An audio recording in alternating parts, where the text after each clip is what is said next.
Republic ಕನ್ನಡದಲ್ಲಿ ವರದಿಯಾಗ್ತಾ ಇದ್ದಂತೆ ಪೊಲೀಸರು ಎಚ್ಚೆತ್ತುಕೊಂಡಿದ್ದಾರೆ. ರಿಪಬ್ಲಿಕ್ ಕನ್ನಡದ ವರದಿಯ ಇಂಪ್ಯಾಕ್ಟ್ ಇದು. ಪೊಲೀಸರು ಕೆಲ ಬಾಂಗ್ಲಾದೇಶಿಗರನ್ನ ಈಗ ವಶಕ್ಕೆ ಪಡ್ಕೊಂಡಿದ್ದಾರೆ ಅನ್ನುವಂತ ಮಾಹಿತಿ ಲಭ್ಯ ಆಗ್ತಾ ಇದೆ. ಈ ಬಾಂಗ್ಲಾದೇಶಿಗರು ಅಕ್ರಮವಾಗಿ ಬಂದವರು ಎಷ್ಟು ಡೇಂಜರಸ್ ಅನ್ನೋದು ಪೊಲೀಸರಿಗೂ ಗೊತ್ತಿದೆ. ಆದರೆ ಇಷ್ಟು ದಿನ ಸುಮ್ಮನೆ ಇದ್ರು. ಬೇಗೂರು ಠಾಣೆ ಪೊಲೀಸರು ಇವತ್ತು ಕೆಲ ಬಾಂಗ್ಲಾದೇಶದ ಪ್ರಜೆಗಳನ್ನ ಬೇಗೂರಿನಲ್ಲಿ ಅಕ್ರಮವಾಗಿ ನೆಲೆಸಿದವರನ್ನ ಕೆಲವರನ್ನ ಬಂಧಿಸಿದ್ದಾರೆ, ವಶಕ್ಕೆ ಪಡ್ಕೊಂಡಿದ್ದಾರೆ. ಬಾಂಗ್ಲಾ ನುಸುಳುಕೋರರನ್ನ ವಶಕ್ಕೆ ಪಡೆದು ಈಗ ವಿಚಾರಣೆಯನ್ನ ಪೊಲೀಸರು ಮಾಡ್ತಾ ಇದ್ದಾರೆ. ರಿಪಬ್ಲಿಕ್ ಕನ್ನಡ ವರದಿಯ ಬೆನ್ನಲ್ಲೇ ಪೊಲೀಸರು ಎಚ್ಚೆತ್ತುಕೊಂಡಿದ್ದಾರೆ. ನಾನು ಸಾಧಾರಣ ನಾಗೇಂದ್ರ ಮಾಡಿದ್ದಾರೆ ಸರ್, ಫೋನ್ ಮಾಡಿದ್ದಾರೆ ಸರ್. ಡಾಕ್ಟರ್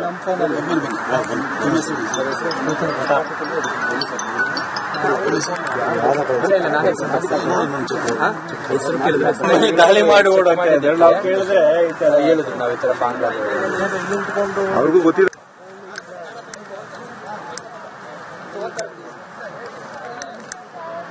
सर हो गया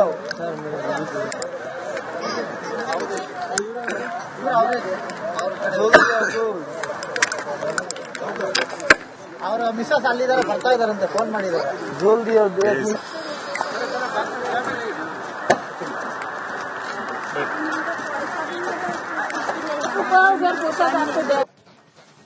ಈಗಾಗಲೇ ಭಾರತದಾದ್ಯಂತ ಅನೇಕ ಕಡೆಗಳಲ್ಲಿ ಇದೇ ರೀತಿ ಬಾಂಗ್ಲಾದೇಶಿಗರ ನೆಲೆಸಿದ್ದಾರೆ.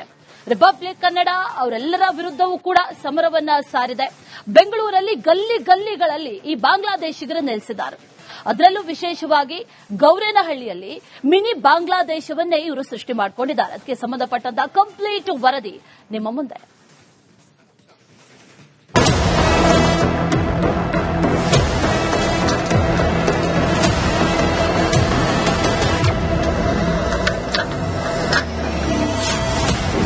ಗೌರೇನಹಳ್ಳಿಯ ಮಿನಿ ಬಾಂಗ್ಲಾದೇಶ ಎಕ್ಸ್ಪೋಸ್. ಬಾಂಗ್ಲಾ ಬೇಟೆ 4.0 republic mega impact.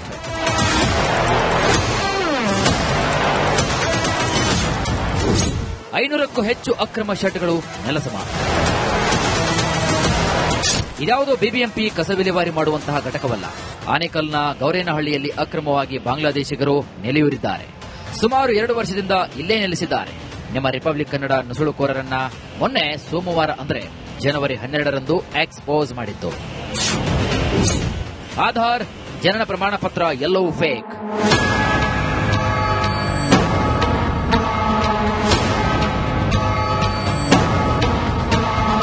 Aadhaar card ಅಲ್ಲೇ ಡೇಟ್ ಆಫ್ ಬರ್ತ್ ಬೇರೆ, ವೋಟರ್ ಐಡಿ 1987, ಇದು 1985.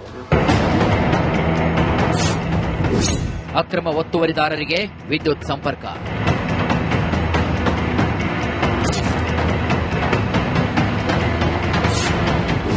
ಬಾಂಗ್ಲಾದೇಶಿಗರ ಶೆಡ್ಗಳಲ್ಲಿ ಸ್ನೇಕ್ ಡ್ಯಾಗರ್ ಪತ್ತೆ.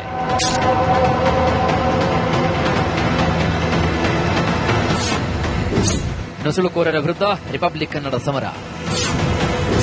ನಿರಂತರ ವರದಿ ಬೆನ್ನಲ್ಲೇ ತೆರವು ಕಾರ್ಯಾಚರಣೆ.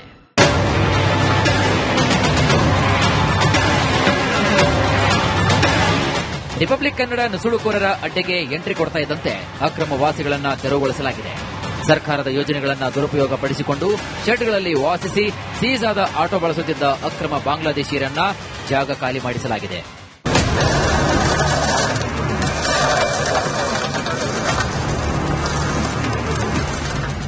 ರಿಪಬ್ಲಿಕ್ ಕನ್ನಡ ವರದಿ ಬೆನ್ನಲ್ಲೇ ಗೌರೇನಹಳ್ಳಿ ಅಕ್ರಮ ನಿವಾಸಿಗಳ ತೆರವು ಕಾರ್ಯಾಚರಣೆಯಾಗಿದೆ. ಗೃಹಲಕ್ಷ್ಮಿ ಯೋಜನೆ ದುರುಪಯೋಗ ಪಡಿಸಿಕೊಂಡವರು ನಕಲಿ ಆಧಾರ್, ನಕಲಿ ಬರ್ತ್ ಸರ್ಟಿಫಿಕೇಟ್ ಸೇರಿದಂತೆ ಹಲವು ದಾಖಲಾತಿಗಳನ್ನು ಇಟ್ಟುಕೊಂಡಿದ್ದ ನುಸುಳುಕೋರರನ್ನ ತೆರವುಗೊಳಿಸಲಾಗಿದೆ. ರಿಪಬ್ಲಿಕ್ ಕನ್ನಡ ಈ ಒಂದು ಪ್ರದೇಶದಲ್ಲಿ ಗ್ರೌಂಡ್ ರಿಪೋರ್ಟ್ ಮಾಡಿತ್ತು. ಇಲ್ಲಿ ನಕಲಿ ಆಧಾರ್ ಕಾರ್ಡ್ಗಳನ್ನು ಬಳಸಿ ಮತ್ತು ಬರ್ತ್ ಸರ್ಟಿಫಿಕೇಟ್ಗಳನ್ನು ಬಳಸಿ ಇಲ್ಲಿ ಸಾಕಷ್ಟು ಜನ ನೆಲೆಸಿದ್ರು. ಅದರ ವಿವರಗಳನ್ನು ಕೂಡ ಈಗಾಗಲೇ ನೀವು ನೋಡಿರ್ತೀರಿ. ಈಗ ಅದರ ಎಫೆಕ್ಟ್ ಅನ್ನುವಂತಹ ರೀತಿಯಲ್ಲಿ ಸಾಕಷ್ಟು ಶೆಡ್ಗಳೇನಿದ್ದಾವೆ ಆ ಶೆಡ್ಗಳನ್ನ ಈಗ ಡೆಮಾಲಿಷನ್ ಮಾಡುವಂತಹ ಪ್ರಕ್ರಿಯೆಗಳು ಕೂಡ ನಡೀತಾ ಇದೆ. ಈಗ ನೋಡ್ತಾ ಇರಬಹುದು, ಬೆಳಗಿನ ಜಾವದಿಂದಲೂ ಕೂಡ ಈ ರೀತಿಯಾಗಿ ಶೆಡ್ ಅಂದ್ರೆ ನಿರ್ಮಿತವಾದಂತಹ ಒಂದು ಶೆಡ್ಗಳೇನಿದೆ ಅದೆಲ್ಲವನ್ನು ಕೂಡ ತೆರವುಗೊಳಿಸುವಂತಹ ಒಂದು ಪ್ರಕ್ರಿಯೆಗಳು ಕೂಡ ನಡೀತಾ ಇದೆ. ಸುದ್ದಿ ಪ್ರಸಾರವಾದ ಒಂದೇ ದಿನದಲ್ಲಿ ಸಂಪೂರ್ಣ ತೆರವು ಕಾರ್ಯಾಚರಣೆ ನಡೆಸಲಾಯಿತು. 3 ಜೆಸಿಬಿಗಳನ್ನು ಬಳಸಿ ಶೆಡ್ಗಳನ್ನು ನೆಲಸಮ ಮಾಡಲಾಗಿದೆ.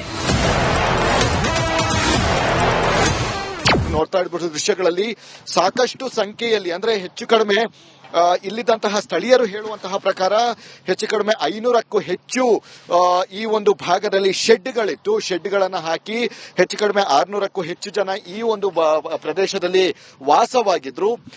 ಈ ಹಿನ್ನೆಲೆಯಲ್ಲಿ ಅಂದ್ರೆ ಅವರ ಬಳಿ ಅವರು ಎಲ್ಲರೂ ಕೂಡ ಹೇಳೋದೊಂದೇ, ಈ ಒಂದು ಭಾಗದಲ್ಲಿ ನಾವು ವೆಸ್ಟ್ ಬೆಂಗಾಲ್ನಿಂದ ಬಂದಿದ್ದೀವಿ, ಆಧಾರ್ ಕಾರ್ಡ್ ಇದೆ, ಮತ್ತೆ ಇಲ್ಲಿದ್ದಂತಹ ಲೋಕಲ್ ಜನರಿಗೆ ಅಂದ್ರೆ ಅಧಿಕಾರಿಗಳಿಗೆ ಏನಿದ್ದಾರೆ ಅವರೆಲ್ಲರಿಗೂ ಕೂಡ ನಾವು ರಿಪೋರ್ಟ್ ಅನ್ನು ಕೊಟ್ಟಿದ್ದೀವಿ, ನಾವು ಯಾವುದೇ ರೀತಿಯಾದಂತಹ ಬಾಂಗ್ಲಾದಿಂದ ಬಂದು ಇಲ್ಲಿ ನೆಲೆಸಿಲ್ಲ ಅಂತ ಹೇಳಿ ಅವರು ಒಂದು ಸಬೂಬನ್ನ ಹೇಳಿರುವಂತದ್ದು, ಅಂದ್ರೆ ಸಮರ್ಥನೆಯನ್ನ ಮಾಡ್ಕೊಂಡಿರುವಂತದ್ದು. ಆದ್ರೆ ಇದೆಲ್ಲದಕ್ಕೂ ಉತ್ತರ ಎಂಬಂತೆ ಅವರ ಡಾಕ್ಯುಮೆಂಟ್ಸ್ ಗಳನ್ನ ಪರಿಶೀಲನೆ ನಡೆಸಿದಂತಹ ಸಂದರ್ಭದಲ್ಲಿ ಎಲ್ಲವೂ ಕೂಡ ಫೇಕ್ ಅಂತ ಅನಿಸಿಕೊಂಡಿತ್ತು.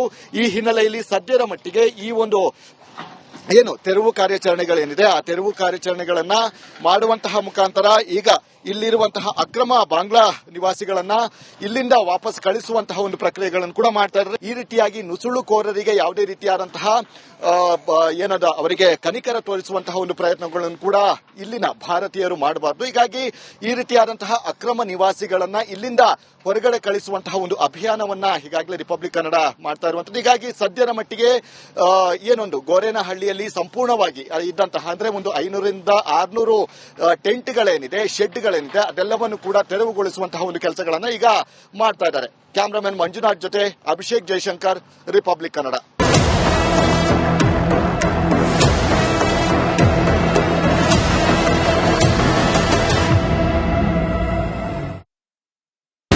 ರಿಪಬ್ಲಿಕ್ ಕನ್ನಡದಲ್ಲಿ ವರದಿಯಾಗ್ತಾ ಇದ್ದಂತೆ ಪೊಲೀಸರು ಎಚ್ಚೆತ್ತುಕೊಂಡಿದ್ದಾರೆ. ರಿಪಬ್ಲಿಕ್ ಕನ್ನಡದ ವರದಿಯ ಇಂಪ್ಯಾಕ್ಟ್ ಇದು. ಪೊಲೀಸರು ಕೆಲ ಬಾಂಗ್ಲಾದೇಶಿಗರನ್ನ ಈಗ ವಶಕ್ಕೆ ಪಡ್ಕೊಂಡಿದ್ದಾರೆ ಅನ್ನುವಂತ ಮಾಹಿತಿ ಲಭ್ಯ ಆಗ್ತಾ ಇದೆ. ಈ ಬಾಂಗ್ಲಾದೇಶಿಗರು ಅಕ್ರಮವಾಗಿ ಬಂದವರು ಎಷ್ಟು ಡೇಂಜರಸ್ ಅನ್ನೋದು ಪೊಲೀಸರಿಗೂ ಗೊತ್ತಿದೆ. ಆದ್ರೆ ಇಷ್ಟು ದಿನ ಸುಮ್ಮನೆ ಇದ್ರು. ಬೇಗೂರು ಠಾಣೆ ಪೊಲೀಸರು ಇವತ್ತು ಕೆಲ ಬಾಂಗ್ಲಾದೇಶದ ಪ್ರಜೆಗಳನ್ನ ಬೇಗೂರಿನಲ್ಲಿ ಅಕ್ರಮವಾಗಿ ನೆಲೆಸಿದವರನ್ನ ಕೆಲವರನ್ನ ಬಂಧಿಸಿದ್ದಾರೆ, ವಶಕ್ಕೆ ಪಡ್ಕೊಂಡಿದ್ದಾರೆ. ಬಾಂಗ್ಲಾ ನುಸುಳುಕೋರರನ್ನ ವಶಕ್ಕೆ ಪಡೆದು ಈಗ ವಿಚಾರಣೆಯನ್ನ ಪೊಲೀಸರು ಮಾಡ್ತಾ ಇದ್ದಾರೆ. ರಿಪಬ್ಲಿಕ್ ಕನ್ನಡ ವರದಿಯ ಬೆನ್ನಲ್ಲೇ ಪೊಲೀಸರು ಎಚ್ಚೆತ್ತುಕೊಂಡಿದ್ದಾರೆ. ನಾನು ಸಾಧಾರಣ ನಾಗೇಂದ್ರ ಮಾಡಿದ್ದಾರೆ ಸರ್, ಫೋನ್ ಮಾಡಿದ್ದಾರೆ ಸರ್ ಡಾಕ್ಟರ್.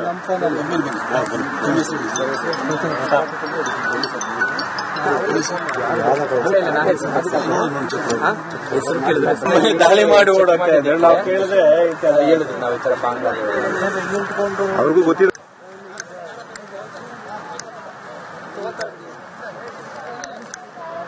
ಸರ್ ಹೋಗಿದ್ದೀವಿ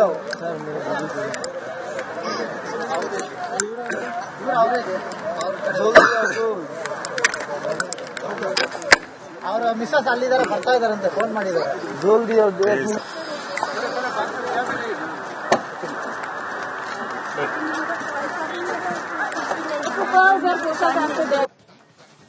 ಈಗಾಗಲೇ ಭಾರತದಾದ್ಯಂತ ಅನೇಕ ಕಡೆಗಳಲ್ಲಿ ಇದೇ ರೀತಿ ಬಾಂಗ್ಲಾದೇಶಿಗರ ನೆಲೆಸಿದ್ದಾರೆ.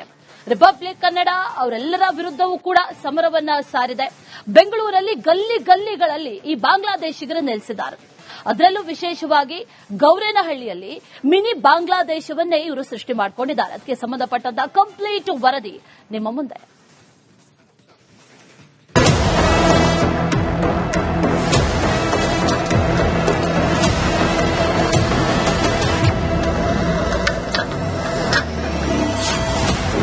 ಗೌರೇನಹಳ್ಳಿಯ ಮಿನಿ ಬಾಂಗ್ಲಾದೇಶ ಎಕ್ಸ್ಪೋಸ್. ಬಾಂಗ್ಲಾ ಬೇಟೆ 4.0 republic mega impact.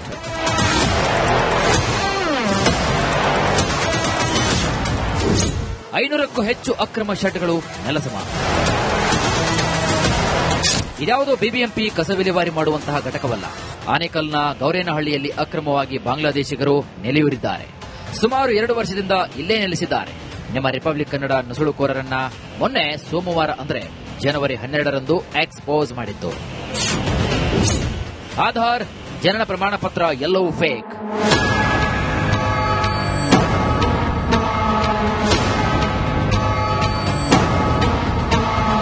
Aadhaar card ಅಲ್ಲಿ ಡೇಟ್ ಆಫ್ ಬರ್ತ್ ಇದೆ. ವೋಟರ್ ಕಾರ್ಡ್ ಅಲ್ಲಿ 1987 1985. ಅಕ್ರಮ ಒತ್ತುವರಿದಾರರಿಗೆ ವಿದ್ಯುತ್ ಸಂಪರ್ಕ.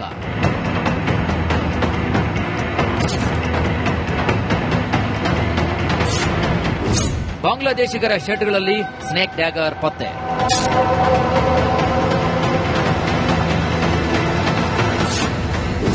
ನುಸುಳುಕೋರರ ವಿರುದ್ಧ ರಿಪಬ್ಲಿಕ್ ಕನ್ನಡ ಸಮರ. ನಿರಂತರ ವರದಿ ಬೆನ್ನಲ್ಲೇ ತೆರವು ಕಾರ್ಯಾಚರಣೆ.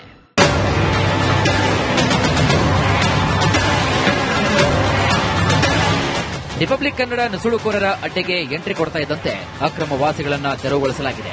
ಸರ್ಕಾರದ ಯೋಜನೆಗಳನ್ನು ದುರುಪಯೋಗ ಪಡಿಸಿಕೊಂಡು ಶೆಡ್ಗಳಲ್ಲಿ ವಾಸಿಸಿ ಸೀಸ್ ಆದ ಆಟೋ ಬಳಸುತ್ತಿದ್ದ ಅಕ್ರಮ ಬಾಂಗ್ಲಾದೇಶಿಯರನ್ನ ಜಾಗ ಖಾಲಿ ಮಾಡಿಸಲಾಗಿದೆ.